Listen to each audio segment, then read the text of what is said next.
sama lain. betul.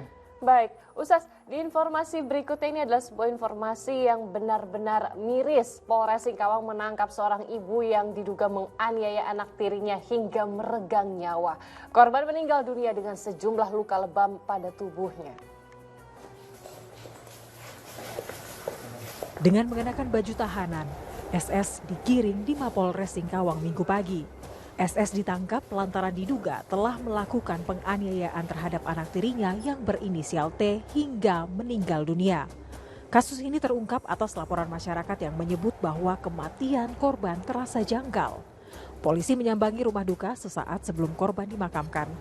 Hasilnya ditemukan sejumlah lebam akibat hantaman benda tumpul di tubuh korban. Hasil otopsi selanjutnya dinyatakan korban meninggal karena lemas kekurangan oksigen. Polisi pun mendalami fakta ini.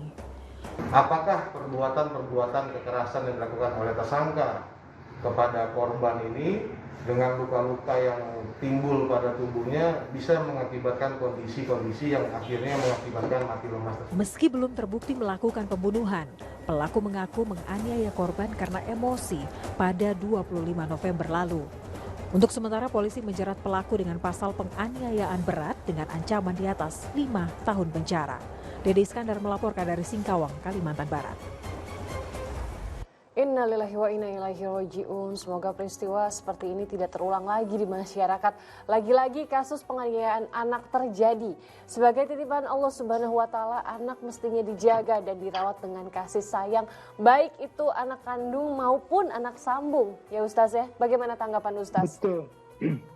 Ya, tadi menyambung amanah tadi. Jadi yang namanya amanah itu secara luas terminologinya itu setiap semua yang diberikan kepada kita oleh Allah, ya semuanya itu adalah amanah. Semua itu titipan Allah, ya seperti kehidupan ini, bahkan nafas ini dan semua nikmat yang kita punya. Salah satunya apa? Dititipkan anak, dititipkan harta, dititipkan ilmu, kita mempunyai panca indera. Ini semua kehidupan ini amanah, karenanya harus dijaga dan harus kita perlakukan itu semuanya sesuai dengan tuntunan Allah. Nah, inilah yang harus dipahami, yang sebetulnya anak kandung atau anak sambung itu bisa jadi kunci kendaraan kita ke surga. Kalau kita berbuat baik, sekarang begini, ada orang yang dijamin, bahkan pelacur yang dijamin masuk ke surga oleh Allah, diampuni seluruh dosa-dosanya hanya karena memberi minum seekor anjing. Apalagi ini berbaik hati merawat seorang anak manusia, memberikannya tarbiyah, memberikannya pendidikan, memberikannya kehidupan yang layak, amal yang sangat besar di sisi Allah, dan bisa jadi kunci zalim, aniaya, dan kemudian kita lalai.